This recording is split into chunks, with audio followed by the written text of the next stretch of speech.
sí que hubo un tiempo que se acordó que el régimen que se aplicase por defecto sería el de separación de bienes, pero se declaró inconstitucional esa normativa y han pasado de nuevo al régimen de gananciales. En este caso, cuando un matrimonio cuando dos personas contraen matrimonio, significa que todos los bienes que tuvieran en el momento del mismo y los que se adquieran después del matrimonio pertenecerán a cada cónyuge, es decir, cada cónyuge conserva la propiedad de todos sus bienes obtenidos antes y durante el matrimonio. De esta forma, pues todos los frutos o todos los rendimientos que se obtengan de dichos bienes pues pertenecerán a cada uno. El matrimonio se rige por el régimen de separación de bienes cuando así se aplique por defecto el régimen de gananciales, pero el matrimonio declare no querer constituirse por el régimen de gananciales, sino por el de separación de bienes, cuando se aplique por defecto por el territorio, por la normativa en donde se contrae matrimonio, o cuando se establezca que no hay ningún otro régimen. Vamos a ver el régimen que se aplica en el caso de las parejas de hecho. A diferencia de los dos regímenes anteriores, es decir, el de gananciales y el de separación de bienes, la pareja de hecho no se encuentra sujeta a ningún régimen y ni se presume que sea ganancial, sino que será pues los miembros de la pareja la que puedan establecer todos los vínculos y todas las relaciones y los pactos que tengan por conveniente, siempre y cuando pues no sean contrarios a la ley ni al orden público. Sin profundizar demasiado en esto, no quiere decir, porque claro, el Código Civil establece el matrimonio como tal entre la unión de un hombre y una mujer y por tanto no reconoce a las parejas de hechos un régimen específico o bien el de gananciales o separación de bienes, pero esto no quiere decir que, por ejemplo, en las relaciones paterno-filiales, las relaciones de padres y hijos, no se establezcan las mismas normas. En este caso sí se establecen las mismas normas, excepto en el caso del matrimonio, que no se aplica un régimen determinado, sino que será la pareja la que establezca el régimen que más le convenga. Si la pareja, cuando se ha constituido como tal, no ha dicho nada, pues se entenderá que cada uno es el dueño de sus bienes. Bueno, pues vamos a pasar a la vecindad civil. Vamos a ver en qué consiste la vecindad civil. La vecindad civil determina la sujeción de una persona a un derecho civil común o especial o foral. Por ejemplo, en Cataluña pues, existe un derecho especial que regula las relaciones matrimoniales. La vecindad se adquiere normalmente por los padres, es decir, los hijos adquieren la vecindad civil de los padres. También se puede dar cuando se tiene una residencia continuada en ese territorio durante 10 años sin manifestación en contrario o durante 2 años.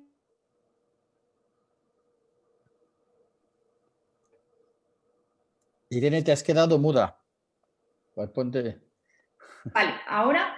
Ahora. Vale, bueno, pues como decía, la vecindad civil se adquiere por los padres, es decir, los hijos adquieren la vecindad civil de los padres, por matrimonio, cualquiera de ellos puede optar por la vecindad civil del otro, por residencia continuada durante 10 años en ese territorio sin declaración de voluntad o en contrario, o con residencia continuada de 2 años, pero manifestándolo en el registro civil, es decir, yo manifiesto que me quiero acoger a esta vecindad. Cuando dos personas contraen matrimonio y la vecindad civil es la misma, no se plantea ningún tipo de problema. Por ejemplo, pues, bueno, un andaluz y una madrileña contraen matrimonio, pues se aplicará por defecto el régimen legal de gananciales. ¿Por qué? Porque tanto en Andalucía como en Madrid se aplica por defecto el régimen legal de gananciales. Pero, o por ejemplo, un mallorquín y un catalán, pues exactamente igual, se aplicaría el régimen de separación de bienes. ¿Por qué? Porque tanto en Baleares como en Cataluña se aplica el régimen de separación de bienes. El gran problema que se plantea con la vecindad civil es cuando se contrae matrimonio en el que ambos tienen una vecindad civil distinta. En principio, si existe vecindad civil distinta, se aplicaría la vecindad civil del territorio donde se haya fijado la residencia una vez contraído matrimonio. Por ejemplo, un mallorquín y una murciana, recordad, Baleares, se aplica por defecto el régimen de separación de bienes. En Murcia se aplica por defecto el régimen de gananciales. Contraen matrimonio y instalan su residencia en Sevilla. En Sevilla se aplica por defecto el régimen legal de gananciales. Bueno, pues en este caso se le aplicará el régimen de gananciales. Vamos a pasar diapositiva y vamos a ver otro ejemplo. Disculpa, Irene, en el caso que uno de los dos es extranjero en el matrimonio. Sí, ahora después lo vemos. Vamos a ver después el caso de que sean extranjeros. Bueno, pues en este caso, ya hemos dicho, un mallorquín y una andaluza contraen matrimonio, pero vamos a complicarlo un poco más. Ya sabéis, mallorquín, bienes privativos, es decir, separación de bienes, y andaluz, gananciales. Contraen matrimonio, pero fijan su primera residencia Francia, ¿vale? Que es otro país con otra normativa totalmente distinta. En este caso, lo normal es que se aplicase la normativa francesa, pero el Código Civil establece que no, que un matrimonio celebrado en España se tiene que aplicar la normativa española. En este caso, ¿qué régimen se le aplicaría? Porque claro, si el mallorquín tiene separación de bienes y la andaluza tiene régimen de gananciales y se aplica la normativa española, ¿qué vecindad civil se aplicaría? Bueno, pues en este caso se determina que la vecindad civil sería el régimen legal de gananciales. ¿Y qué ocurre cuando dos personas contraen matrimonio y ambos tienen una vecindad civil similar? Por ejemplo, un mallorquín y una catalana que tienen el régimen de separación de bienes, contraen matrimonio y residen, por ejemplo, en Murcia. La primera residencia del matrimonio es en Murcia. En Murcia existe el régimen legal de gananciales. Bueno, pues en este caso la ley establece que al mantener ambos un derecho común propio, que es el de separación de bienes, se le aplicará el de separación de bienes. Por tanto, cuando existe una vecindad civil distinta, se aplicará por defecto el régimen de gananciales, ¿vale? En el caso de que exista un matrimonio con una normativa, una vecindad civil propia, ambos, es decir, que tengan los dos separación de bienes, se le aplicará el de separación de bienes, aunque la residencia la instalen en otra comunidad donde exista bienes gananciales. Y esto siempre va a ocurrir así. Bien, pues ahora vamos a ver los regímenes matrimoniales en la Unión Europea, que es lo que nos preguntaban antes. Bueno, pues cuando un matrimonio extranjero quiere adquirir o vender un inmueble, en España lo que debemos de tener en cuenta es la normativa establecida en su país para determinar por qué régimen se va a constituir. ¿Esto para qué es importante para nosotros? Bueno, pues es importante para nosotros para saber, por ejemplo, si firmamos un contrato de arras o un contrato de compraventa, ¿quién tiene que comparecer en el mismo? Porque puede ocurrir que sea un matrimonio francés o un matrimonio alemán y se encuentren en régimen de gananciales o en régimen de separación de bienes. Por tanto, para nosotros es muy importante saber el régimen que se aplica en su país para determinar si tienen que comparecer en la firma los dos o solo uno de ellos. En el caso de esposos de un matrimonio de distinta nacionalidad, deberá aplicarse los criterios de conexión. Aquí entramos pues en el derecho internacional privado español. Y lo que se establece es que cuando dos personas que contraen matrimonio tienen una nacionalidad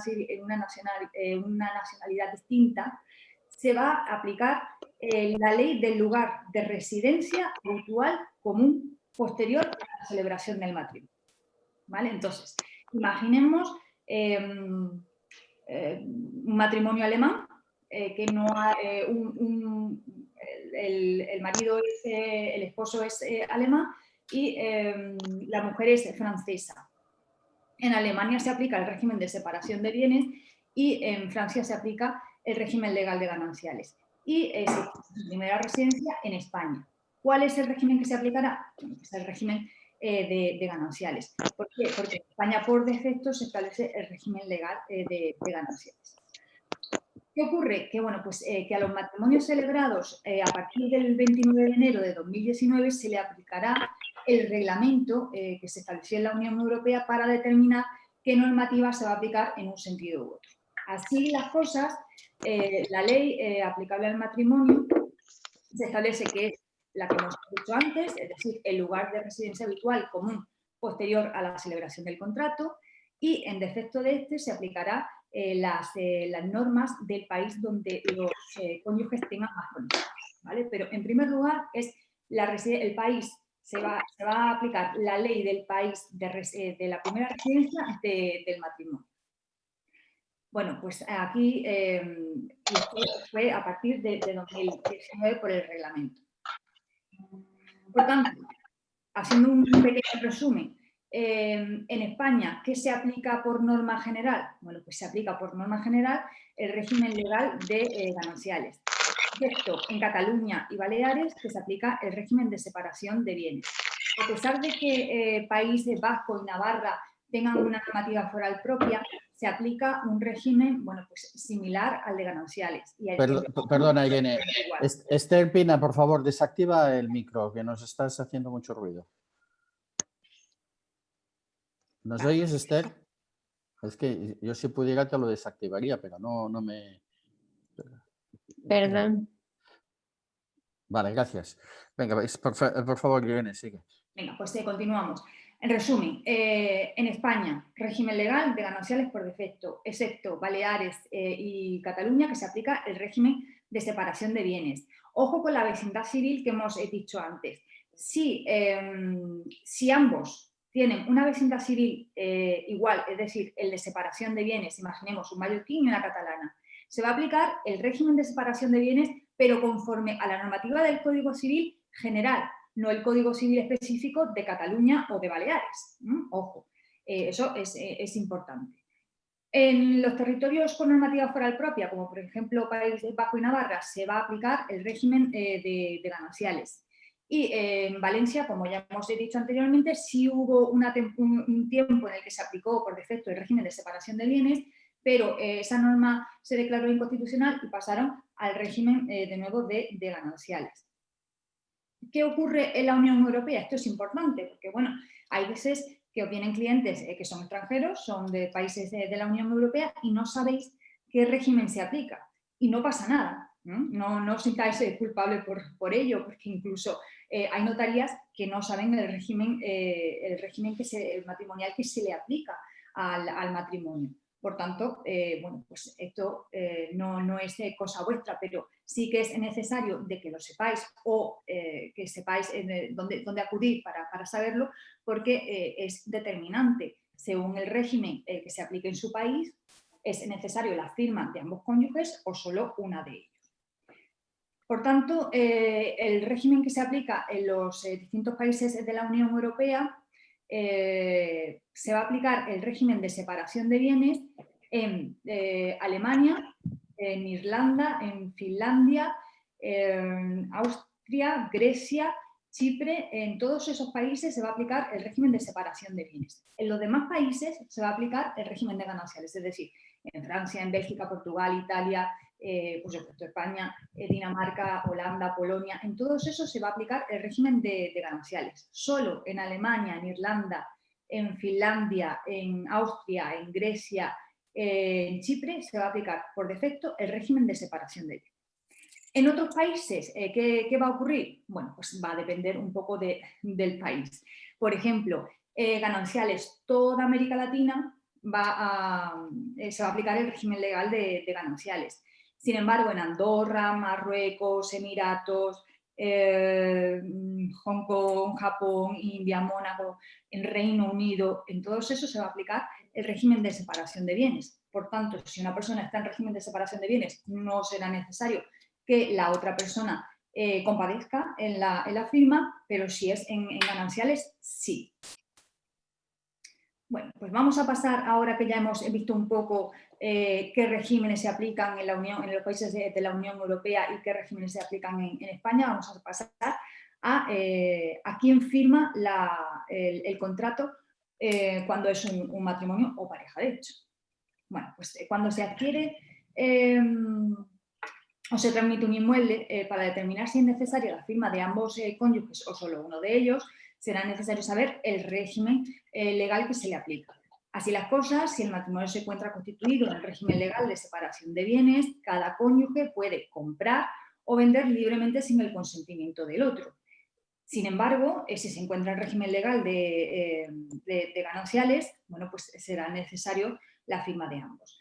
Ojo, aquí, si se encuentran en régimen legal de gananciales, para la venta de la vivienda sí es necesario que comparezcan el matrimonio, ¿no? Pero no así para la compra. ¿Por qué? Porque el Código Civil determina que aunque solo una persona que está casado en régimen legal de gananciales compadezca en la firma de la escritura de compraventa y así lo haga constar, que está casado en régimen legal de gananciales, no es necesario la firma del otro cónyuge. ¿Esto qué genera? Bueno, pues genera polémicas porque en la escritura de compraventa solo aparece, por ejemplo, el nombre del esposo y, bueno, pues la mujer cuando se entera, lo primero que dice es que esta casa no es mía porque yo no aparezco en la escritura de compraventa. Y no, no es así.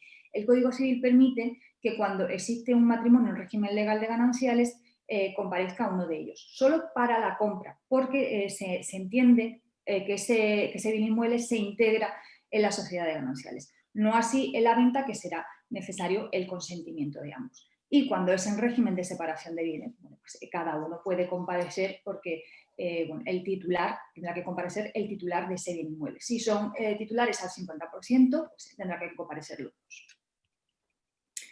Bueno, pues en este caso, en ambos casos existe una salvedad.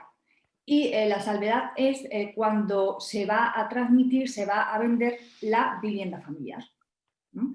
Cuando se va a transmitir la vivienda familiar, aunque la vivienda pertenezca solo privativamente a uno solo de los cónyuges, necesita el consentimiento de la otra parte para poder vender el inmueble. Esto acarrea muchos problemas. ¿Por qué? Bueno, porque esa persona que es titular y el bien es privativo suyo, ha ido a la agencia inmobiliaria, ha puesto el mecanismo, ¿no? Ha hecho el encargo de venta a la agencia lo ha comercializado, han conseguido un comprador y en el momento que han conseguido un comprador, en la firma de la escritura de compraventa, el notario le ha dicho, no, no puedes. ¿Por qué? ¿Por qué no puedo? Porque necesitas el consentimiento de la otra parte. Claro, esa persona se quedaba, lo que le preguntaba al notario era, bueno, ¿y por qué si es mi vivienda, que solo soy dueño yo de esa vivienda, tiene que comparecer la otra persona? Y es porque se trata de vivienda familiar. Siempre y cuando se trate de vivienda familiar, necesita, aunque sea un bien privativo de una persona, de uno de los cónyuges, necesita el consentimiento de la otra. Y así lo establece el Código Civil. Cuando se produce la ruptura del matrimonio, bueno, o pareja de hecho también, bueno, pues se le atribuye ese inmueble, la vivienda familiar, a pesar de ser titular uno solo de los cónyuges, se le atribuye en función de si existen hijos o no. Aquí no vamos a entrar mucho porque no es el tema, pero bueno, en caso de que la vivienda familiar corresponde a los hijos y al cónyuge que se queda a cargo de ellos, en el caso de que sea mayor de edad pero conviva con uno de ellos, se quedará con la vivienda. Bueno, y en el caso de que el juez vea, en el caso de que no existan hijos, el que esté más necesitado. Es decir, que en caso de que no existan hijos, la vivienda familiar puede ir a la persona que no es titular de ese bien, si está más necesitado que la otra persona. Así que ojo con la vivienda familiar.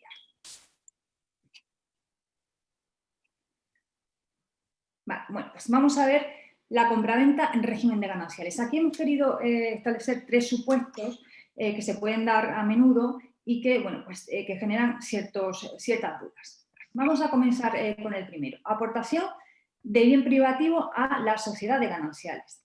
Bueno, cuando uno de los cónyuges posee un bien privativo que no forma parte de la comunidad de gananciales, bien porque imaginemos que lo haya adquirido antes de contraer matrimonio o que haya heredado ese inmueble o que se lo hayan donado, no pertenece a la otra parte. Esta operación, bueno, pues, y esta persona, este bien privativo, lo quiere aportar al régimen económico de gananciales, es decir, esta persona contrae matrimonio y quiere aportar. Bueno, pues esta operación puede hacerse mediante contraprestación o bien a título gratuito. Vamos a verlo aquí. Aportación onerosa. En el primer caso, Cuando la aportación es onerosa, quedará sujeto de liquidar el impuesto de transmisiones patrimoniales, al tipo que corresponde en función de la comunidad autónoma. Ya sabéis que el impuesto de transmisiones patrimoniales corresponde a cada comunidad autónoma. Sin embargo, la propia normativa del impuesto de transmisiones patrimoniales establece que queda exento. Por tanto, aunque esté sujeto, está exento. No tiene que liquidar absolutamente nada. En cuanto pues sí tributará en cuanto al IRPF, es decir, al impuesto del incremento patrimonial. Y tributará por la ganancia obtenida al 50% del valor del bien. Y no se encontrará sujeto al impuesto de plusvalía, porque es un hecho que queda exento. En el segundo caso, cuando es una aportación gratuita, es decir, que se realiza mediante una donación, quedará sujeto al impuesto de donaciones, también se producirá un incremento patrimonial en el IRPF por el 50% del valor de dicho bien, y como en el caso anterior, también quedará exento de liquidar el impuesto de plusvalía municipal. Este último caso, la aportación gratuita, es decir, mediante donación, es un tema muy discutido, porque Hacienda siempre ha intentado cobrar el impuesto de donaciones en estos supuestos, pero al igual que el impuesto del impuesto de transmisiones patrimoniales, consideran los juzgados y tribunales que quedaría exento. ¿Por qué? Porque no se está donando un inmueble a esa persona, sino que se está donando ese inmueble a la sociedad de gananciales. Y por tanto, quedaría exento de liquidar el impuesto. Cuando se disuelva la sociedad, el cónyuge que aportó el bien privativo, si lo aportó con carácter oneroso, tendrá un derecho de crédito por el 100% del valor de dicho bien. ¿Vale? Vamos a poner un ejemplo para que lo veáis mejor. Miguel, estando soltero, antes de contraer el matrimonio, en régimen legal de gananciales con su esposa, es dueño de pleno dominio de una vivienda. Posteriormente decide aportarla a la sociedad de gananciales. La transmisión es onerosa, por lo que quedaría sujeta al impuesto de transmisiones patrimoniales, que lo hemos dicho antes, pero quedaría exenta. Por tanto, se tendrá que presentar la liquidación del impuesto y saldrá a cero. Bueno, en cuanto al impuesto del incremento patrimonial, Miguel, como es la misma persona la que adquiere y el que aporta, no tiene que tributar absolutamente nada. Para él no se ha generado ni una ganancia ni una pérdida patrimonial. Pero sí para su esposa, que se ha incrementado ese patrimonio. Por tanto, tendrá que tributar en el IRPF, en el incremento patrimonial, por el 50% del valor del bien, siendo el valor de adquisición el importe que le hubiese costado a Miguel en su día ese bien inmueble, o en el caso de que ese inmueble lo hubiese recibido por herencia Miguel, pues tendría el valor que aparece en la aceptación de herencia, el valor que aparece en el inmueble de la aceptación de herencia. Irene, perdona que te interrumpa, que el guión es fantástico, pero ahora que estamos hablando de donaciones, igual que en Cataluña ahora el impuesto de sucesiones ha aumentado enormemente, me parece que ahora está una normativa, o se está preveyendo, de que también se amplíe el impuesto de donaciones en este caso, ¿no? Bueno, ya sabéis que el impuesto de sucesiones y donaciones cambia, además todos los años se establece una normativa diferente. Por tanto, según la comunidad autónoma se tendrá que pagar más o menos de impuesto de donaciones. En la mayoría de los casos, en el impuesto de sucesiones y donaciones existen muchísimas bonificaciones y muchísimas reducciones, incluso reducciones hasta el 99%. No, pero no en el caso de Cataluña. En el caso de Cataluña acreditan a base de bien. Sí, sí, ahora quieren ampliar el impuesto de donaciones porque han visto que había ahí un hueco en el cual la gente se acogía, ya que el impuesto de sucesiones había aumentado bastante, y se quieren acoger al impuesto de donaciones, y ahora la donación pues la quieren subir para arriba para que quede todo igualado. Y bueno. Ya, de todas formas, esto son proyectos, todavía no hay nada. Todavía no hay nada. Por eso te decía, Irene, que esto es lo actualizado, lo actual ahora. Sí. Pero ya veremos qué pasará, ¿no? Sí, claro. Bueno, de todas maneras, sí que es cierto que a pesar de que Hacienda siempre ha intentado cobrar el impuesto de donaciones en estos casos, quedaría exento. Si es palmario. Todas las sentencias de los juzgados y tribunales, incluso el Tribunal Supremo, rechazan que se acoja al impuesto de donaciones, porque entienden que no ha sido una donación, sino que lo que se ha pues transmitido ese bien a la sociedad de gananciales. No ha sido una donación para para el cónyuge, ¿no? Y por tanto, pues aquí en este caso no tendríamos ningún debate. De todas formas, Juan Andrés, nosotros no llevamos o no estamos gestionando en API Virtual ningún impuesto en relación al impuesto de donaciones y de sucesiones, pero sí que estamos totalmente al día, porque para otra historia que no viene al caso, sí que tenemos absolutamente toda la información al día. De manera que, de cualquier manera que tú o cualquiera de los asistentes pues quiera saber algo concreto en cuanto al impuesto de sucesión de donaciones, nos puede hacer la consulta perfectamente vía el área de consulta al abogado y se os dará una respuesta, como siempre, en un promedio de tiempo inferior a los 38 minutos. O sea que pero de momento no ha habido nada. En general, cuando hay algo que afecte a los servicios de API Virtual, sí que solemos mandar un comunicado, eso sí que lo solemos hacer, pero ya digo, en este caso, como que el impuesto de donaciones y sucesiones de momento no lo estamos tocando, pues no lo comunicamos porque no ha lugar, pero sí tenemos la información, repito. Gracias, Irene, continúa. Venga, pues vamos a ver otro supuesto. Compraventa con dinero privativo en gananciales, es decir, uno de los cónyuges tiene un dinero privado, bien porque lo ha heredado o bien porque se lo han donado y quiere comprar un inmueble. Bueno, pues todos los bienes adquiridos por título oneroso se presumen que son gananciales, es decir, en principio se presumiría que aunque se comprase con dinero privativo sería ganancial, se integrarían en la sociedad de gananciales.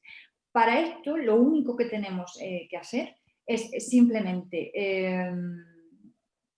hacer una manifestación por parte del otro cónyuge, no del cónyuge que va a comprar con bien privativo, sino por parte del otro cónyuge, una confesión, se llama una confesión de privacidad, en la cual el cónyuge declara que el dinero es privativo del otro. Con esto es suficiente para que no se integre en la sociedad de gananciales y ese bien sea privativo de esa persona que ha contraído matrimonio en régimen legal de gananciales. Anteriormente lo que se hacía es la confesión del cónyuge que pretendía comprar ese inmueble con bien privativo, en el que decía: manifiesto que este dinero con el que se compra este bien inmueble es privativo mío. Bueno, pues esto no servía absolutamente de nada, existían muchos problemas. ¿Por qué? Porque el registro de la propiedad no lo admitía como tal y por tanto no se podía inscribir en el registro de la propiedad. Hasta que establecieron que para eso era necesario una manifestación del otro cónyuge, es decir, que el otro cónyuge dijese: este dinero no es mío y él va a comprar con ese dinero que es privativo suyo. En el caso, bueno, pues de parejas de hecho exactamente igual. Y cuando se produce la disolución del matrimonio, pues esa persona tendrá derecho a que se le reintegre el importe total del bien. ¿Vale? En este caso pues no existe ninguna complejidad, simplemente que tengamos presente que será el otro cónyuge el que tendrá que manifestar en escritura pública que ese dinero es privativo del otro. Compraventa en régimen de gananciales cuando bueno, pues es un bien privativo y después se aporta a la sociedad de gananciales y además se está pagando hipoteca. Aquí ya lo complicamos un poco. Bueno, este supuesto lo vamos a encontrar cuando, por ejemplo, una persona, uno de los cónyuges, estando soltero, adquiere un inmueble, como en la mayoría de los casos va a necesitar financiación para ese inmueble y saca una hipoteca. Posteriormente contrae matrimonio, donde se va a constituir la vivienda familiar y donde se sigue pagando la hipoteca, pero ahora lo siguen pagando los dos, es decir, el matrimonio.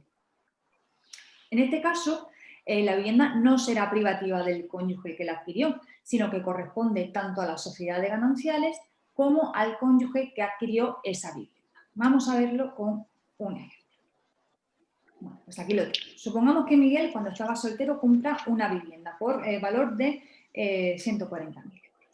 A la firma de la escritura de compraventa paga en metálico 10.000 euros, el contrato de arras, y el resto, 120.000 euros, suscribe una hipoteca. Posteriormente va a contraer matrimonio en gananciales con su esposa y la vivienda constituye su domicilio. Hasta ese momento, hasta que contrae matrimonio, Miguel había amortizado de hipoteca 20.000, ¿vale? Entonces, Lo que había dado Miguel eran los 10.000 imaginemos, una señal del contrato de arras, más 20.000 que había amortizado de la hipoteca.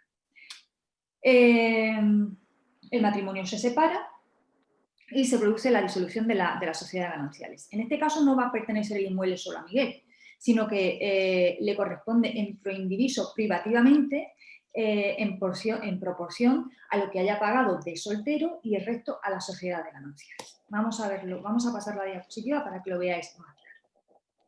Para realizar el porcentaje, importe que ya había pagado Miguel anteriormente, recordad, 10.000 euros que había entregado en señal contrato de arras y los 20.000 que había amortizado por el préstamo, en total 30.000.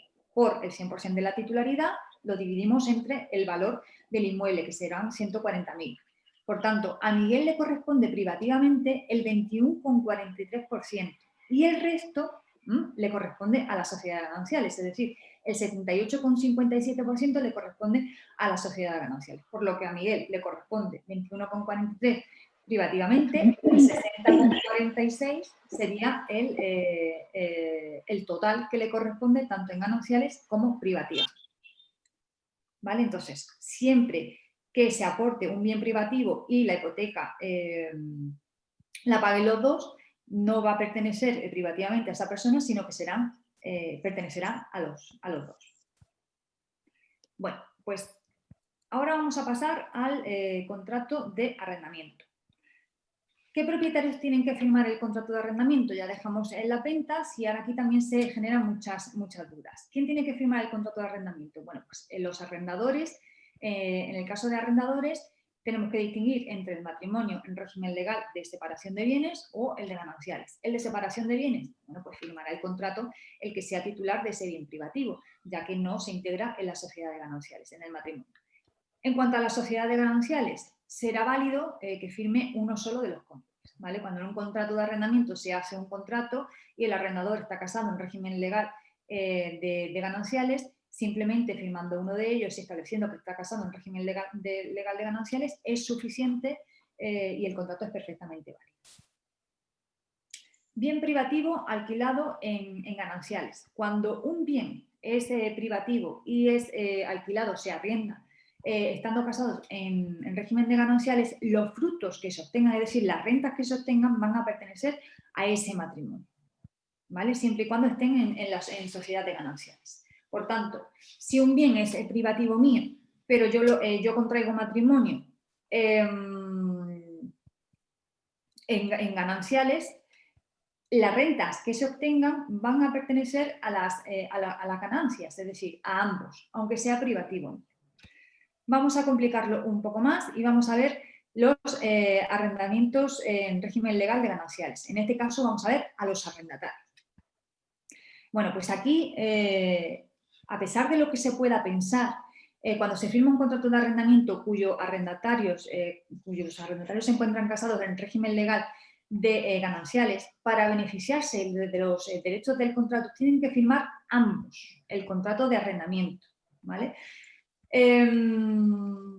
¿Por qué? Porque la ley determina que un contrato de arrendamiento celebrado por un matrimonio con régimen de gananciales no tiene carácter ganancial cuando se firma por uno solo de ellos. ¿Esto qué consecuencias tiene? Bueno, pues principalmente la consecuencia es para el arrendador que si se deja de pagar la renta no va a poder exigirle al cónyuge del que aparece como titular en el contrato de arrendamiento. Por tanto, tiene una garantía perdida. Y, bueno, pues tampoco va a poder resolver el contrato el arrendador, ¿vale? Si no aparece. En el caso de separación, tendrá que comunicarlo. Bueno, pues aquí vamos a ver varios supuestos, porque existen varios plazos para que no se dé por terminado el contrato de arrendamiento.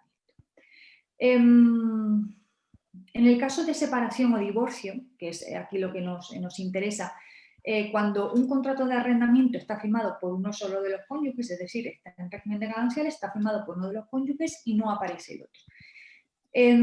Tendrá que comunicarlo al arrendador para evitar que el contrato de arrendamiento se resuelva. Por lo que el cónyuge que firmó el contrato, si este es el que al final decide quedarse con la vivienda en tras la separación no existe ningún problema, no tiene que comunicar absolutamente nada. ¿Por qué? Porque aparece en el contrato de arrendamiento como titular y no tiene que comunicar nada. Pero ¿qué ocurre si la persona que se queda en el contrato de arrendamiento no es la que aparece como titular del contrato, sino que es la otra persona? Bueno, pues en este caso, si al otro cónyuge se le ha atribuido la vivienda por considerarse vivienda familiar y se le ha atribuido a esa persona, tendrá que comunicar en el plazo de 2 meses desde que recibe la comunicación de la sentencia de separación que le adjudica esa vivienda, tendrá que comunicarlo al arrendador. En caso contrario, el arrendador puede rescindir el contrato. Cuando los arrendatarios son pareja de hecho, aquí bueno, pues es un caso peculiar, ¿no? Si firman los dos, el que quiera continuar en el inmueble tendrá que comunicarlo al arrendador fehacientemente, bueno, pues tendrá que comunicar la ruptura y la intención de continuar con la vivienda. El plazo se entenderá igual, el plazo es de 2 meses. Si en el contrato de arrendamiento se firmó por uno de ellos, pero se hizo constar, solo por uno de ellos, pero se hizo constar, es decir, que se encontraban pareja de hecho con tal persona, porque es la persona que iba a convivir con él en la vivienda, si el titular del contrato desea no continuar, perfectamente no tiene que comunicar nada. Pero si es la otra persona, es decir, si el arrendador, si desiste el titular del contrato, el arrendador está obligado a notificar a la otra parte si quiere continuar en el contrato o no. Si transcurrido 15 días desde la notificación que el arrendador le hace, preguntándole, oye, tú no eres el titular del contrato, pero como apareces en el contrato que eres pareja de hecho del arrendatario y el arrendatario ha decidido desistir del contrato, tú quieres continuar en el contrato, si en un plazo de 15 días el arrendador no recibe contestación alguna, puede rescindir el contrato. En caso contrario, la otra parte puede continuar en el contrato. Bueno, pues básicamente esto es el régimen de gananciales, cómo afecta la compraventa de los diferentes regímenes gananciales. Bueno, pues vamos a algunas preguntas ya que se han escrito. Un momentito que les haremos esto. Vamos a ver.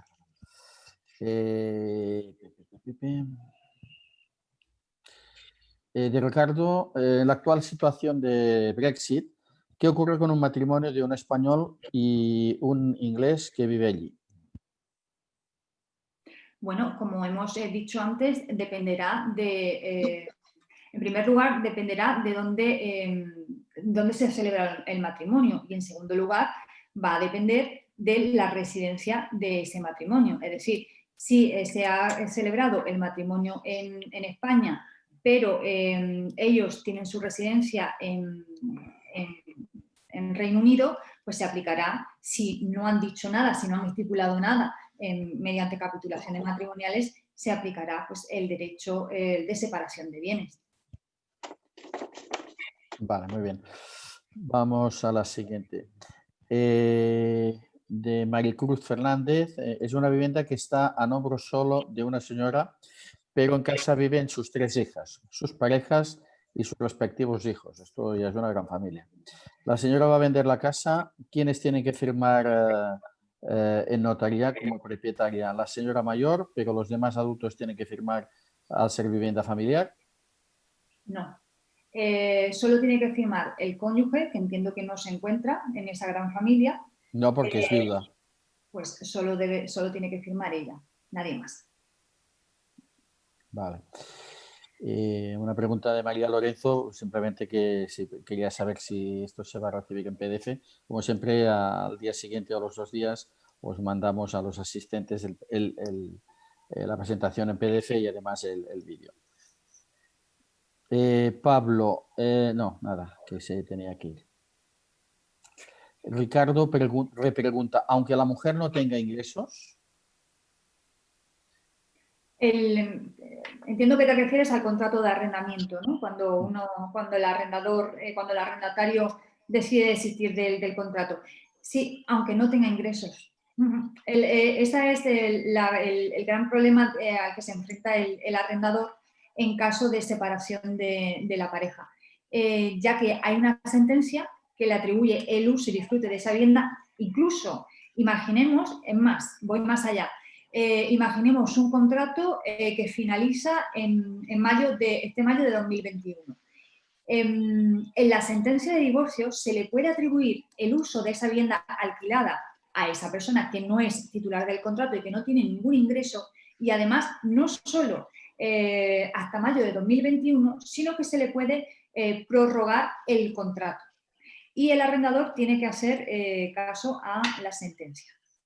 Así que este es el gran problema de muchos arrendadores, porque claro, en el caso de que se le atribuya la vivienda a esa persona que no tiene ingresos y además se le atribuya por un tiempo superior, bueno, pues le cuesta iniciar un procedimiento judicial de desahucio contra esa persona, que no le cabe otra.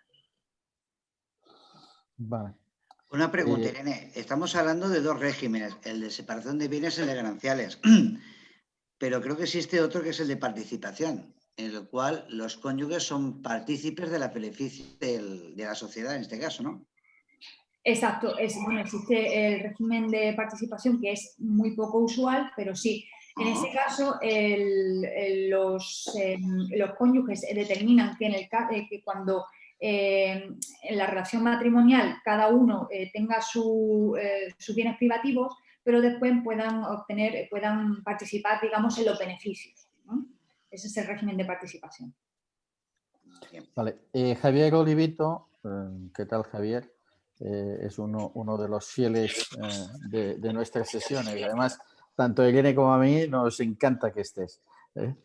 Si no, ya te habríamos echado de menos. Comenta, ahí estaba, ya he puesto la cámara. Ahí está, dice, como siempre, brillante exposición, pero te has dejado una especificidad que creo que solo existe en Aragón. ¿Cuál es el derecho expectante de viudedad? Me imagino que te refieres, Javier, a los contratos de alquiler, ¿verdad? Estás silenciado, Javier. El micro, Javier, el micro. Javier, el micro. A ver.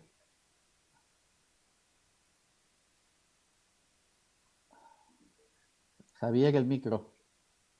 No, es que va hablando y no nos escucha, además. No sé qué le pasa. Bueno, decir que cada comunidad autónoma tiene un régimen particular, ¿no? Hay, por ejemplo, en el catalán sí que hay varios regímenes, que lo ha dicho anteriormente, el de participación también quizás se utiliza mucho en Cataluña. Bueno, pues existen, sobre todo en Cataluña existen distintas figuras, ¿eh? Sí, no, que ahora sí creo. Ahora. A ver, no, en Aragón existe el derecho expectante de viudedad que confiere al cónyuge superviviente, que confiere al cónyuge ese derecho y que a la hora entonces de vender debe de renunciar, aunque bien sea privativo del otro cónyuge, debe de renunciar a ese derecho, salvo que se lo hubiera hecho en una separación de bienes. O sea, se puede hacer separación de bienes con renuncia al derecho expectante o separación de bienes sin renuncia, no se dice nada, y entonces el otro cónyuge tiene que firmar desde el contrato de compraventa y, por supuesto, hasta la escritura. Esto yo creo que es una especificidad solamente de aquí. Sí.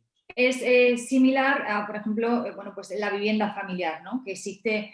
similar, exacto, claro, eso es. En este caso se extiende a todas las propiedades. Y bueno, ya que estoy, una cosilla que en arrendamientos puede suceder que haya, por ejemplo, el inmueble sea de una señora, porque nos morimos entre los hombres, ¿no? Suele ser habitual, y 3 hijos, por ejemplo. Y tenga la titularidad 50% la señora y el otro 50% los 3 hijos. Bien, y la señora tiene el usufructo. Entonces arrienda la señora. Entonces, cuando la señora fallezca, si la señora fallece, se extingue el usufructo. ¿Es así? Exacto. Y se extingue, por tanto, el contrato de arrendamiento. Exactamente. Siempre nosotros cuando firmamos, bueno, sobre todo los arrendatarios, cuando firmen un contrato de arrendamiento es importantísimo que sepan, bueno, si existe usufructo o no, porque en el caso de que exista un usufructo, la que tiene derecho a arrendar ese inmueble es la que tiene el uso y disfrute. ¿Quién es la que tiene el uso y disfrute? La usufructuaria o el usufructuario. que es el único que puede arrendar ese inmueble. En el caso de que esa persona, el usufructuario, fallezca, el contrato se extingue. Ahora bien, si no fuese usufructuaria, sí, el contrato al fallecimiento del arrendador no tiene por qué extinguirse. Pero es importante porque se producen sorpresas, porque firman alegremente, luego fallece el usufructuario y le dicen adiós. Coño, yo tengo un contrato. Sí, sí. Eso es así, Javier, es así. Muy bien, gracias. Hablando de cosas específicas de distintas comunidades autónomas, por ejemplo, en el régimen de separación de bienes hay algo que mucha gente no conoce, que es comprar con pacto de sobrevivencia. Es decir, que compran los dos, y cada uno por mitades en divisas, por ejemplo, si es que compran al 50%, pero en el momento, y eso solo se puede hacer en el momento de la compra, con pacto de sobrevivencia, de manera que cuando fallece uno, pasa no a los hijos, por ejemplo, sino que pasa al cónyuge que ha sobrevivido. Esto, que puede parecer algo extraño, es especialmente útil cuando se compran propiedades que son segundas residencias y los hijos son menores. Porque imaginaros el drama ya que dando el mismo ejemplo de Javier, ¿no? que dan más viudas que viudos, ¿no? El drama de una familia que fallece el marido, los ingresos de esta familia pues quedan reducidos en el mejor de los casos a la mitad y hay que pagar una hipoteca de la segunda residencia y no se puede pagar porque los ingresos no alcanzan para todo, ¿no? Entonces, claro, si esa propiedad hubiera ido directamente a los hijos, que son menores de edad, fijaros la complicación, hay que solicitar un permiso especial al juzgado con especial atención por la Fiscalía de Menores para hacer seguimiento de qué ocurre con ese dinero que se ha vendido, y la viuda pues no soluciona el problema. Mientras que si se ha comprado con pacto de sobrevivencia, ella podrá vender esa propiedad y entonces podrá, con los frutos, con el dinero que obtenga, pues cubrir las necesidades que tenga. Seguramente que hay bastantes más cosillas repartidas por la geografía, por ese reino de taifas que tenemos en España, que hay muchísimas peculiaridades que son muy interesantes. Bien, vamos a seguir. Yo he comentado esto porque por aquí hay muchos catalanes y muchos que se dedican a la segunda residencia también, y esto es un tema que vale la pena tenerlo en cuenta. Josep, ¿y esto no sería exactamente igual con un testamento abierto? Un testamento abierto en el cual dejar de herederos a los hijos, aunque sean menores. En caso de fallecimiento de uno de los cónyuges, lógicamente el cónyuge se queda como usufructuario. Si son gananciales, el 50% se lo quedarían ellos. Y lógicamente se quedaría como apoderado el usufructuario hasta que los hijos sean mayores, que sería un testamento abierto. Ya, pero aquí no solucionas el drama económico que puedes tener con críos de 5 y 6 años y tener que pagar una hipoteca. Sí, hay que esperar a la mayoría. Hay que esperar a la mayoría de edad y este es el drama. Esa que se dice, lo tuyo cuando yo muera para ti. Bueno, eso es muy relativo. No lo tuyo para ti. Bueno, eso no es así, ¿eh? No es así, ¿eh? No es así. Por eso lo digo, yo estoy comprando un apartamento en la costa, ¿eh? Vamos a decir, yo compro un apartamento en Salou, yo compro un apartamento en Rosas, yo compro un apartamento en La Escala, ¿vale? De segunda residencia con mi mujer, con la que estoy casado en régimen de separación de bienes. Tenemos 2 hijos, uno de 8 años y otro de 6. Y al salir de la notaría me da un infarto y se queda viuda. Si he comprado con pacto de sobrevivencia, ella podrá disponer inmediatamente de los bienes que no podría quizás atender para el pago de la hipoteca, y podrá resolver esta historia. Si lo hacemos en la versión que dices tú, Juan Andrés, pues ¿qué va a ocurrir? Que tendrá que esperar que los hijos menores de 6 y 8 años cumplan los 18 años y entonces o solicitar un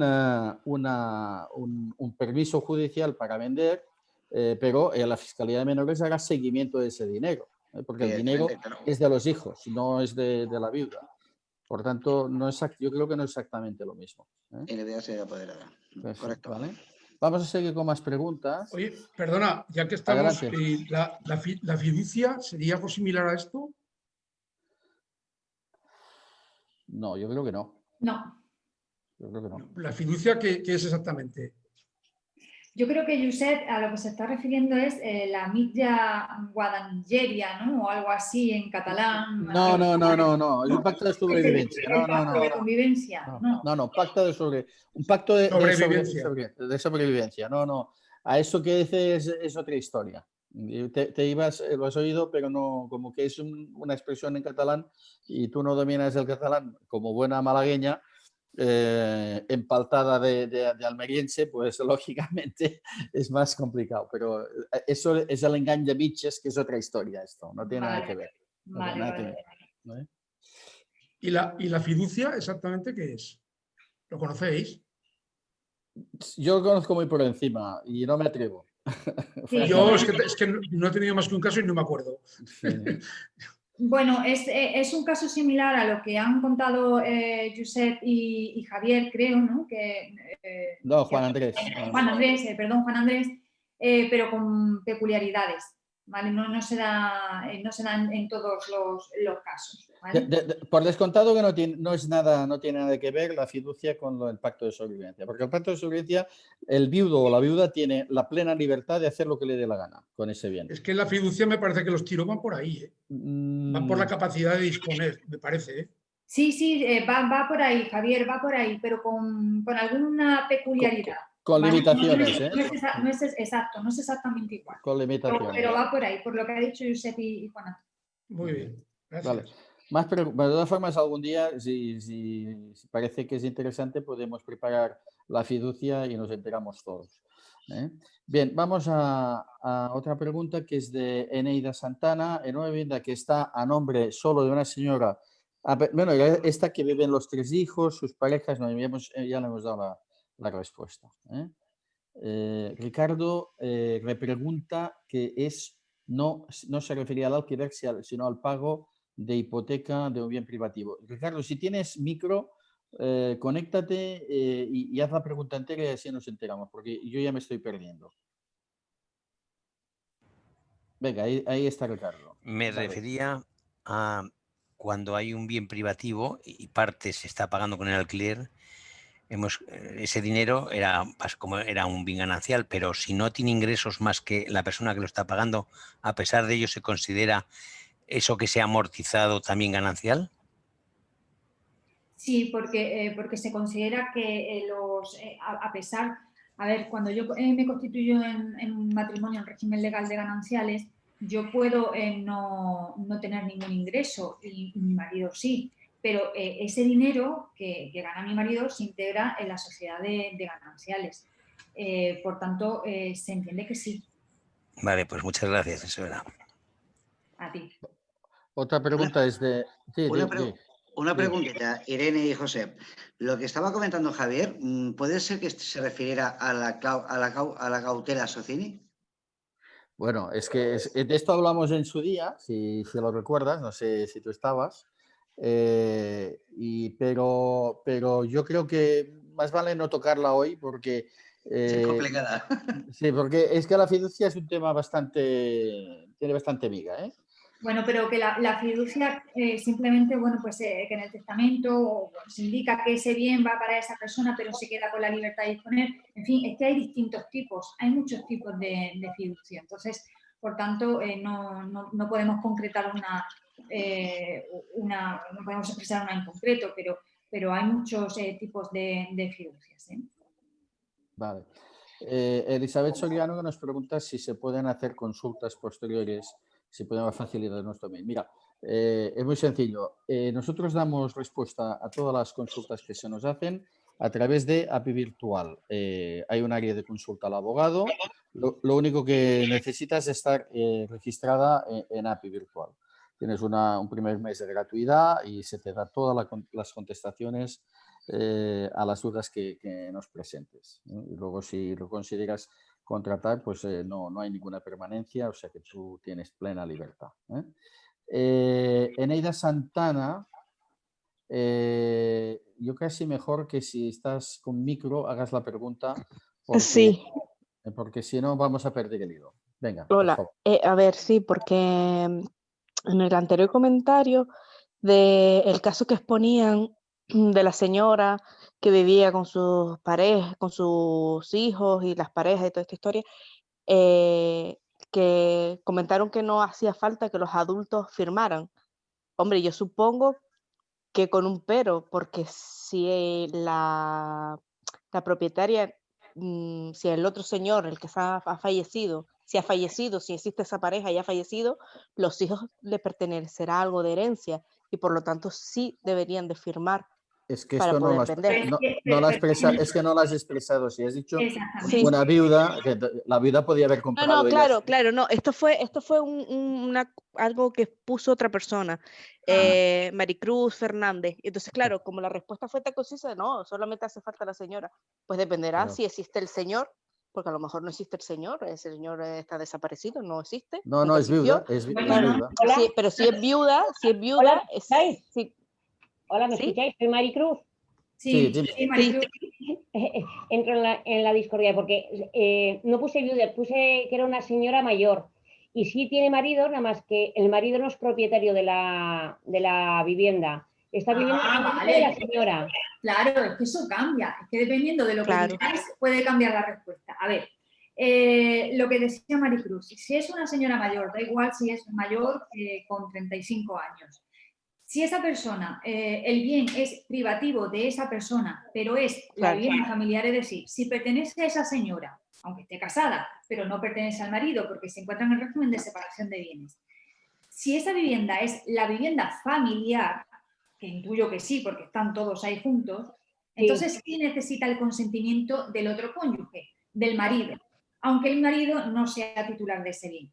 Ahora bien, si no es la vivienda familiar, no necesita el consentimiento del marido. ¿Por qué? Porque se entiende que al no ser vivienda familiar, ella puede hacer lo que quiera con ese bien que es privativo suyo, que no pertenece a la sociedad de gananciales, por tanto no pertenece al marido. Pero si es el domicilio, la vivienda familiar, el domicilio habitual, sí necesita el consentimiento de su marido para poder vender ese inmueble. Otra cosa, en el caso de que fuese esa mujer viuda, bueno, pues evidentemente le pertenecería a esos hijos, pero puede ser que esos hijos, esa vivienda fuese privativa de esa mujer y por tanto no pertenecerle a los hijos aunque esa mujer esté viuda. Por tanto, dependiendo del caso, pues se atenderá a una cosa u otra. Que ha dicho, Ok. no sé quién ha dicho que, bueno, pues en el caso de que se encontrase viuda serían los hijos los que también tendrían que firmar. Imaginemos que esa mujer que se ha quedado viuda, la vivienda es suya privativamente, no ha formado nunca parte de la sociedad de gananciales, entonces los hijos no tienen nada que ver ahí. La señora tiene que ir sola a firmar la escritura de compra. Sí, Ok, la pregunta perfecto. era, el marido entiendo que sí tiene que ir a firmar, es vivienda familiar, pero como están viviendo la hija, el hijo y la otra hija, y todos con sus respectivas parejas y con sus respectivos hijos, los adultos no tienen que ir, aunque también sea vivienda familiar de esas otras personas, ¿verdad? No, porque si tuviese que necesitar el consentimiento de todos, Es que era lo que me estaba dando miedo. Vale, vale. ¿y si uno de ellos se niega? No tiene sentido. Sería el cónyuge el que tendría que dar el consentimiento por ser vivienda familiar. ¿Y si no firmaría el marido, no se vende? Claro, si su marido no da el consentimiento de que se venda esa vivienda, no se puede vender, el notario no puede autorizar la venta de esa vivienda. Vale, vale. Muchas gracias. Yo tengo una anécdota muy divertida con respecto a esto, que nada más salir esta normativa, acudió a firmar una escritura un cura, y el notario le tuvo que preguntar si constituía la residencia habitual de la pareja. Dice, ¿de qué pareja? Y yo soy cura. y eso fue una anécdota muy divertida. Yo me estaba carcajeando porque pensaba, jolín, qué pregunta le ha tenido que hacer el notario, pero era por falta también de la habilidad y de la costumbre, porque era recién aparecida esta norma.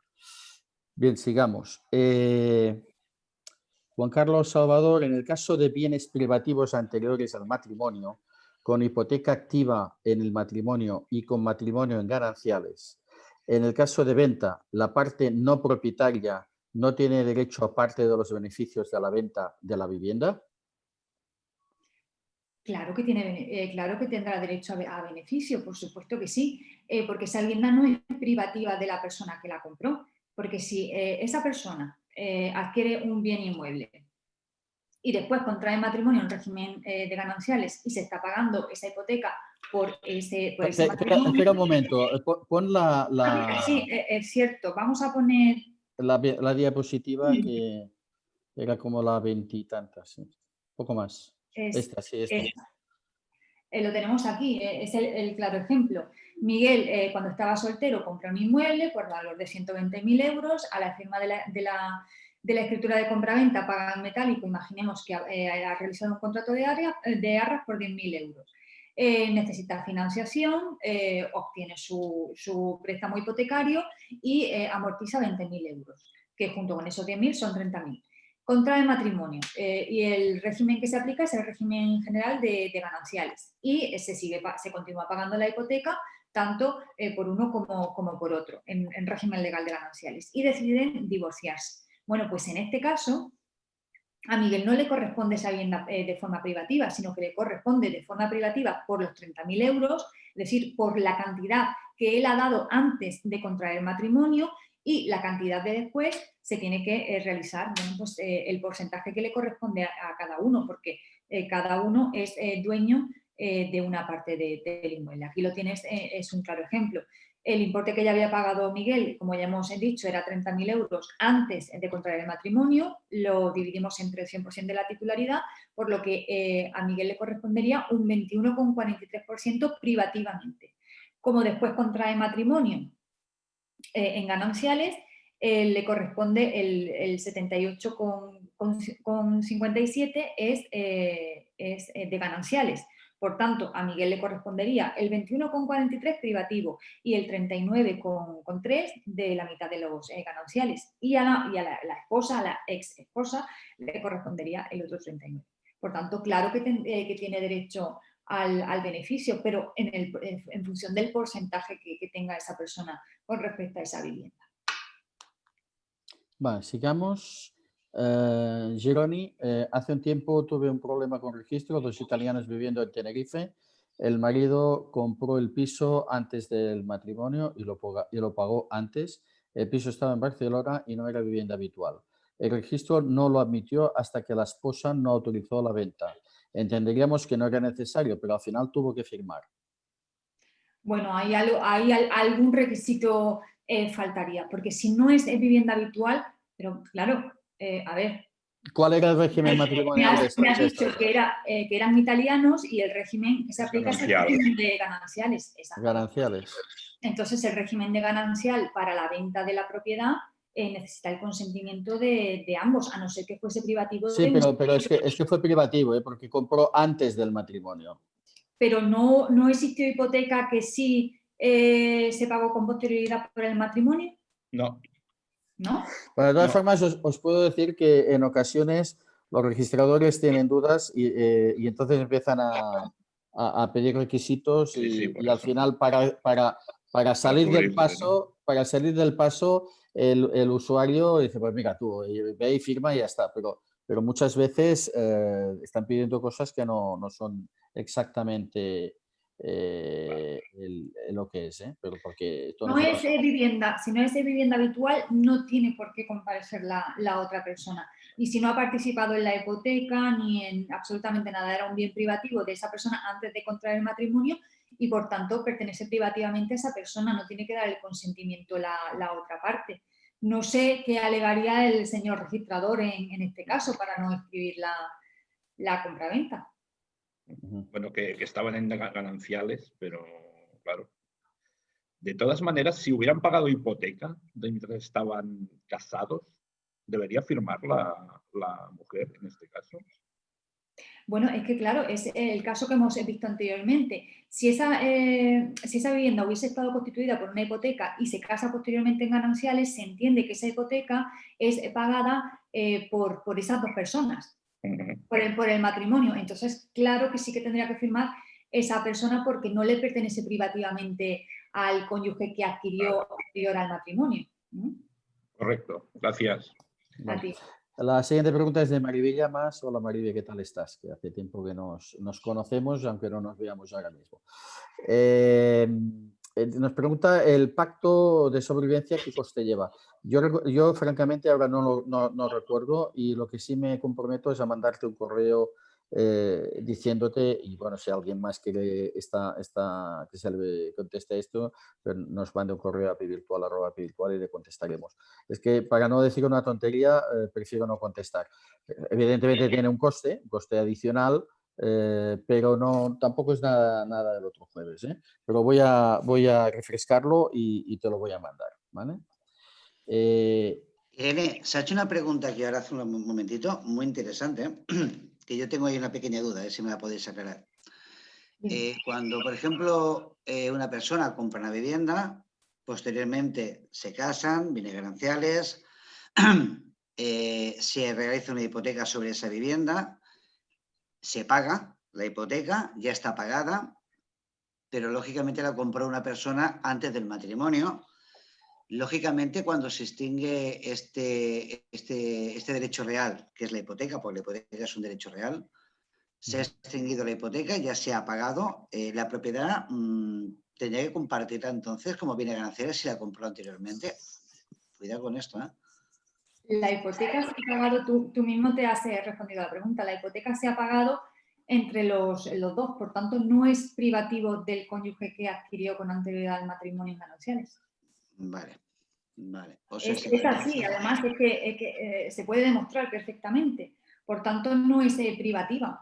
Cosa distinta es que esta persona hubiese adquirido ese inmueble y no necesita la hipoteca o se reflejase. Es que no se podría demostrar que la hipoteca se paga por una sola de las partes, porque claro, cuando se constituye el régimen de gananciales se integra todo en la comunidad de gananciales. Aunque el sueldo lo gane solo una persona, se integra a la sociedad de gananciales, no se hace distinción de si una parte tiene ingresos y otra no.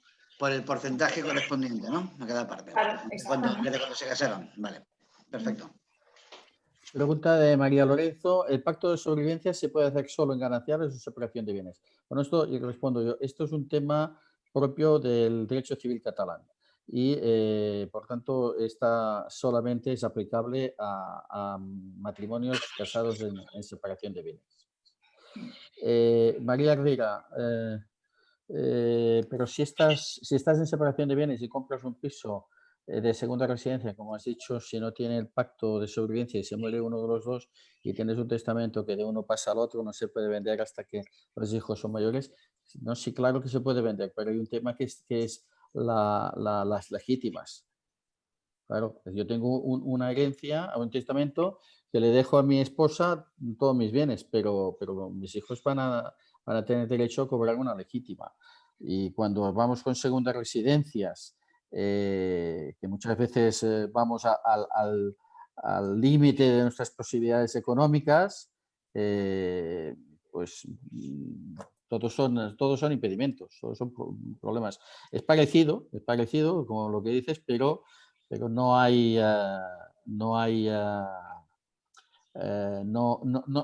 tiene los mismos efectos, por decirlo de alguna manera. Y además añade, yo soy catalana pero vivo en Tenerife y estoy casada en separación de bienes. ¿Sí? Yo estoy viviendo en Murcia y estoy casado en separación de bienes, pero ya estoy sujeto al derecho común porque han pasado más de 10 años y yo no he renunciado a ello, porque me pasó por lo que sea. No tiene nada que ver. Ojo, Josep, un segundo. Ojo con el testamento del uno para el otro y después para el que falte. Existe una falta de creencia de que se puede hacer, un matrimonio puede hacer un testamento del uno para el otro. Es decir, cuando yo muera, todos los bienes que yo tenga pasan a mi esposo y a falta de mi esposo pasarán a mis hijos. Eso no existe. Y existe una falsa creencia de que se puede hacer el testamento del uno para el otro. Eso es absolutamente imposible. Cuando una persona fallece, los bienes, la legítima estricta, los bienes pasarán a sus hijos. Lo que sí se puede dejar es el usufructo universal de todos los bienes al que sobreviva, pero jamás se va a poder dejar todos los bienes a la persona que sobreviva. Entonces, el testamento del uno para el otro no existe. Lo único que se puede hacer es dejar el usufructo universal de todos los bienes al cónyuge que sobreviva, pero la legítima estricta hay que respetarla. Y eso es una falsa creencia que pasa muy a menudo. A nosotros nos preguntan mucho sobre eso y puede dar lugar a muchísima confusión. Además, incluso piensan de hacer un testamento del uno para el otro, pero solo hacerlo una de las partes. Es decir, que si yo hago un testamento del uno para el otro con mi falsa creencia, si muere el otro se queda sin nada. Eso no existe. Siempre que haya hijos se tiene que respetar la legítima estricta. Por tanto, el testamento del uno para el otro es dejar el usufructo al cónyuge sobreviviente, pero no la titularidad de los bienes. Esto sería posible solo si no hubiera hijos, ¿verdad? Claro, exactamente. Vale, Maribel, yo diría que habla de fiducia, pero no vamos a meternos a la fiducia, lo vamos a transportar en el futuro, porque ella da un ejemplo de fiducia. La fiducia o fideicomiso es la disposición que hace una persona a favor de otra, pero con el encargo de transmitirlo a otro. Bueno, ya hablaremos de este tema porque hoy no toca y hablaríamos un poco con riesgo de equivocarnos en algo, porque no lo tenemos preparado. Simona Berardi, si dos italianos se van a casar en Canarias en régimen de gananciales y uno de ellos ya tenía una propiedad heredada en Italia antes de casarse, ¿esta propiedad a quién pertenece? Y en caso de fallecimiento del propietario, ¿este piso quién lo va a heredar? Bueno, ese piso que se hereda antes del matrimonio pertenece a esa persona privativamente, no entra dentro de los bienes gananciales a no ser que lo aporte. Entonces es un bien privativo de esa persona. Según lo que disponga esa persona en testamento, según tengan hijos o no tengan hijos, pues se repartirá de una forma u de otra, ¿no? Vale. Ricardo ya nos anima a que preparemos una webinar de fiducia. Ana Palazón, un matrimonio que tiene gananciales, pero en el testamento ella pone que su parte se la deja a su marido y ella ha fallecido, ¿el marido tiene que repartir el dinero de la venta de su casa a los hijos o no? Bueno, en el testamento ella ha dicho que la vivienda se la deja a su marido. ¿Y los hijos? ¿Y la legítima estricta de los hijos? ¿Dónde se queda? Por eso lo que has comentado hace un momento. Es imposible. Pero vamos a suponer que se ha respetado y se ha dejado la legítima estricta a los hijos y el marido pues se ha quedado con la propiedad porque ha pagado en dinero esa legítima, por ejemplo, ¿vale? La pregunta que hace es si al vender tendrá que dar el dinero a sus hijos o no. Entiendo que no. Si es titular de ese inmueble, ¿por qué va a tener que dar el dinero a sus hijos? Puede vender libremente. Pero que me extraña muchísimo que sea así, porque la legítima estricta la tiene que respetar. A ver, yo en testamento puedo poner lo que quiera. Puedo poner que yo mi vivienda se la dejo a mi vecino, teniendo hijos y teniendo marido. Pero mis hijos y mi marido pueden impugnar ese testamento y ese testamento, por lo que dice, es impugnable perfectamente. Vale. María Riera que dice, pero entonces en este caso, es que no sé el caso que era, no podemos nunca vender sin que los hijos sean mayores de edad. Bueno, me imagino que se refiere cuando hay hijos menores de edad que han heredado el bien de un padre o una madre fallecido, ¿no? O vender, pero el dinero será para ellos y como dijiste en seguimiento judicial en este dinero. Claro, pues cuando vende un menor de edad necesita autorización judicial. La Fiscalía está para velar por el menor de edad. ¿Para qué? Pues precisamente para que los padres no puedan hacer un uso injustificado de los bienes de los hijos. Por tanto, lo primero, autorización judicial, donde el juez autorice la venta de esa vivienda y el dinero que se obtenga de esa venta tiene que ser para beneficio de los hijos.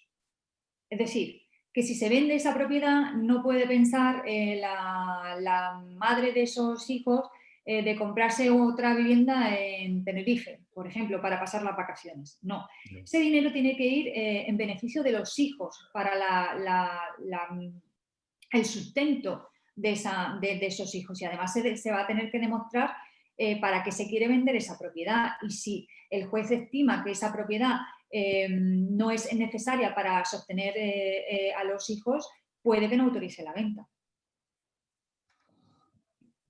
Muy bien. Una pregunta de estas de película de García Berlanga. ¿Eh?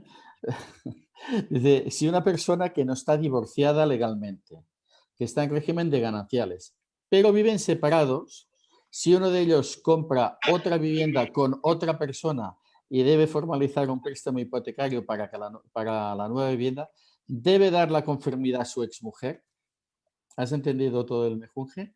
Sí, bueno, a ver, en este caso no existe una sentencia de divorcio, por tanto, oficialmente, aunque se encuentren separados, no están divorciados. El régimen legal que se aplica es el de gananciales, por tanto, si esta persona compra un inmueble, se presume que compra para el matrimonio y se presume que compra en gananciales. Por tanto, esta persona tendría derechos sobre esa propiedad. De todas formas, no habrá muchos problemas porque ella misma dice que va a formalizar un préstamo hipotecario y el banco le dirá que o se divorcia definitivamente o que no compra, al menos con la financiación de este banco.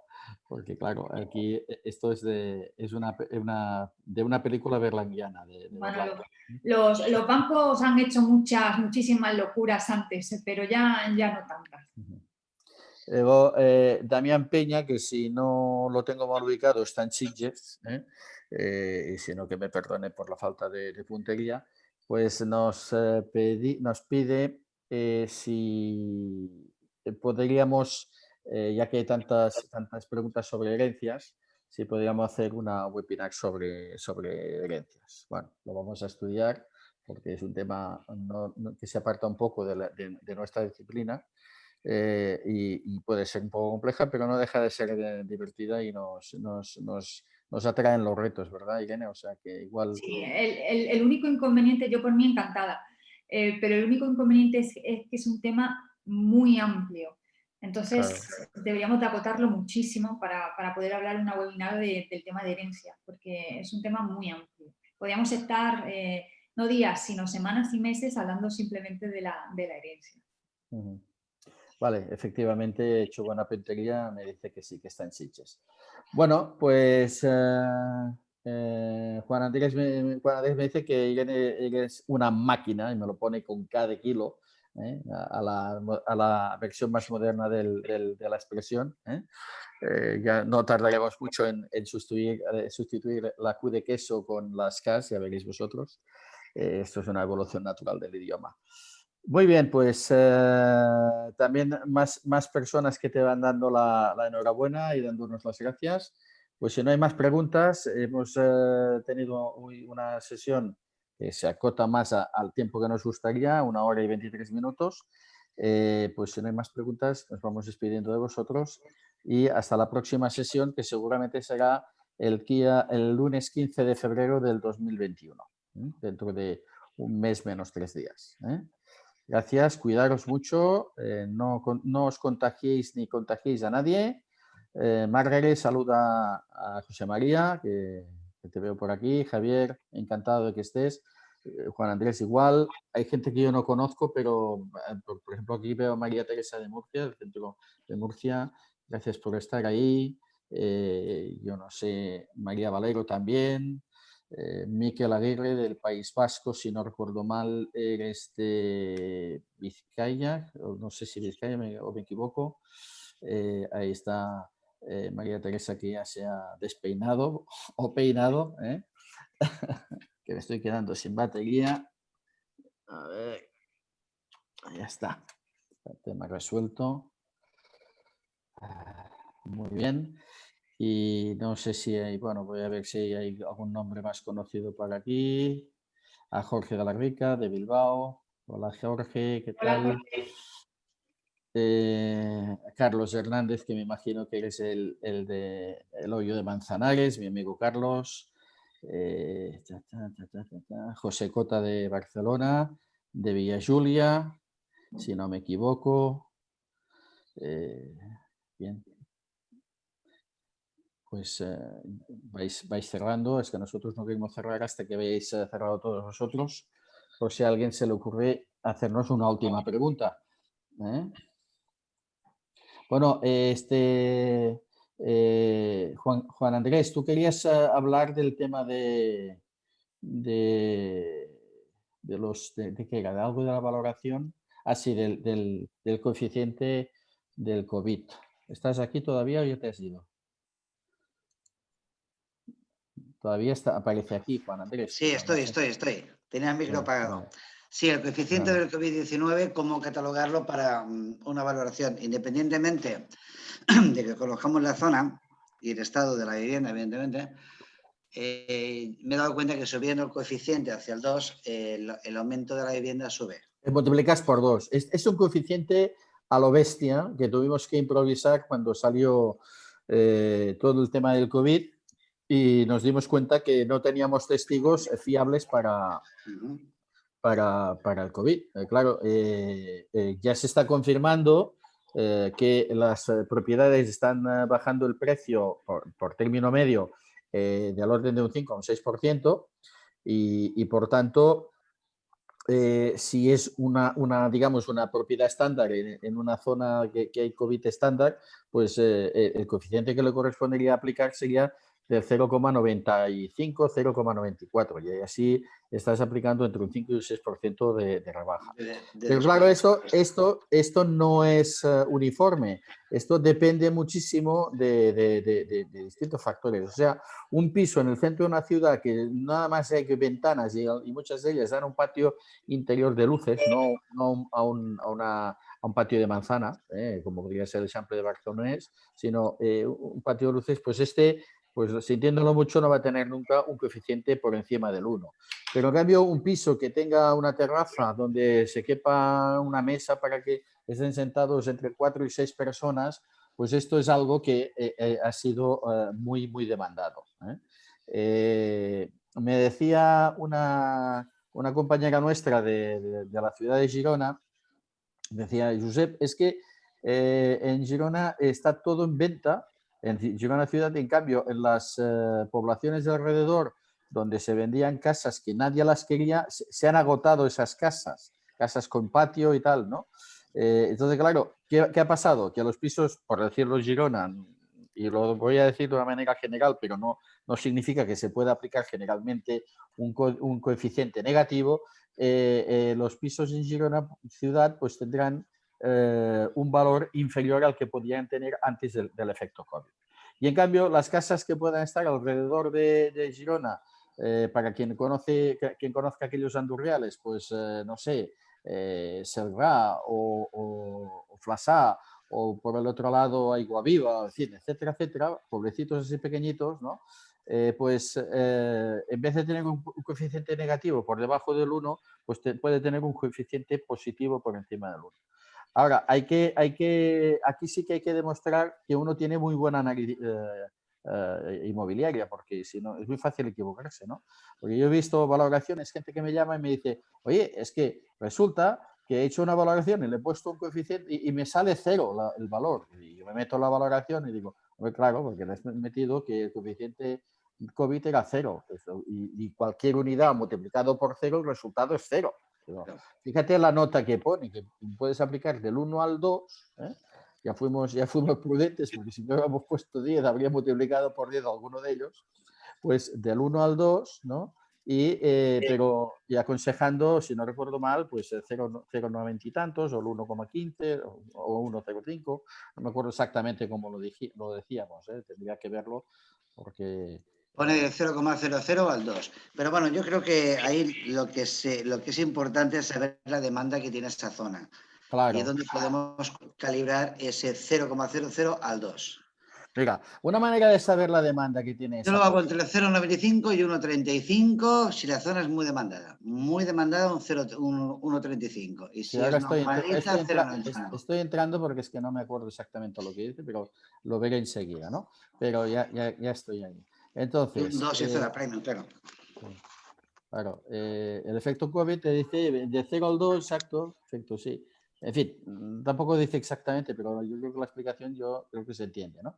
Pero lo que sí es que me has hecho una segunda pregunta y ya se me ha ido. ¿Qué me decías, Juan No, Andrés? te comentaba que depende si hay mucha demanda o poca Ah, demanda. sí, que una manera de, Aumenta evidentemente el una manera de, coeficiente.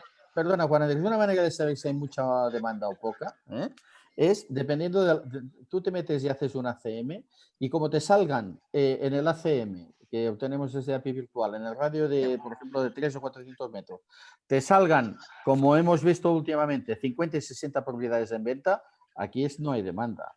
Sí que hay demanda, pero muy poca.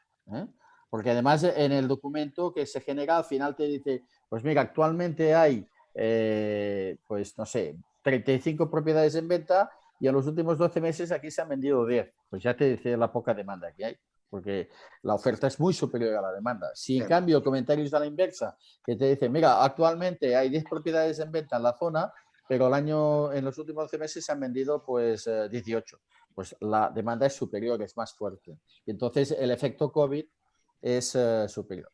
Nosotros, para que lo sepas tú y quienes están atendiendo, pues tenemos ya preparada, lo que pasa que los informáticos yo creo que no se van a poder meter en esto hasta el mes de marzo, una revisión de la herramienta de valoración en la que se mejora con 30 cosas distintas, 30 puntos distintos, y uno de ellos es que vosotros podréis decir si queréis o no introducir información del ACM, que son propiedades que están a la venta y propiedades que se han vendido. Eso es lo importante. Una cosa, pues son dos cosas muy distintas. Las propiedades que están en venta y las propiedades vendidas. Lógicamente los testigos van a variar bastante. Sí, del sí. precio de venta al precio que se ha vendido. De todas formas, en este mercado es muy divertido porque yo hoy mientras comía, antes a las 3, yo siempre como a las 3, y conecto a las noticias y ha salido la portavoz de un portal diciendo que ahora mismo los propietarios particulares estaban aceptando ofertas, hablaba de propietarios particulares, estaba aceptando ofertas mientras que hasta ahora no. Y digo, madre mía del amor hermoso, que todavía esta mujer no se ha enterado de nada del mercado inmobiliario, es uno de los portavoces, o es un portavoz de uno de los dos portales más importantes de España. Sí, yo sé, pero piensa que estas personas lo hablan todo muy genéricamente. Ya, y todo mucho por es que... estadísticas. No es lo mismo, por ejemplo, comprar una vivienda, me lo invento, Paseo de Gracia, o comprarlo, por ejemplo, en la parte de San Antonio, aquí en Barcelona. Sí, para San Antonio. Es como Madrid, Carabanchel, Vallecas, todo tiene su precio Juan distinto, Andrés, pero lo meten todo en un paquete. Juan Andrés, no se puede decir esto porque tú sabes, y ellos deberían saber, que los propietarios particulares inflan el precio de venta del orden de 15 a un 20%. Por tanto, no pueden decir estas barbaridades que están diciendo porque se llaman uno de los dos portales más importantes de España, ¿vale? Me parece... Pero ya sabemos de sobra, yo sé cómo funciona esto. A ver si funciona, ¿entiendes? Vale. Bueno, no sé si te ha aclarado la duda. Aquí te lo has aclarado totalmente bien, Josep. Vale, aquí hay mucha gente que no sé si estaba en esa conversación o no, si la entienden o no, y si alguien quiere preguntar, que pregunte, y si no, es que han dejado eso abierto y se han ido a merendar y ya cuando cerremos nosotros ya se cerrará. ¿Vale? Pues bueno, pues si no hay nada más... bien, aquí Margarita Alba dice, sí, hablad sobre el coeficiente de COVID, pero Margarita no sé si está, Margarita no sé si está, no la veo. Bueno, pues yo ya me despido de todos vosotros. Vale, muy bien. Y Josep, un fuerte abrazo, amigo catalán. Y tú, Irene, eres una máquina con K o con Q de queso, eres igual, eres una máquina. Muy bien. A ver, Margarita, pone el micro y me preguntas a ver si quieres alguna cosa más. No, simplemente dice muy interesante, gracias. Vale, pues nada, pues chicos, nos despedimos.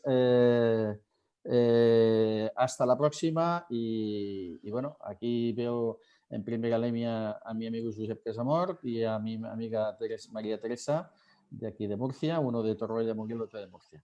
Adiós a todos. Adiós. Adiós.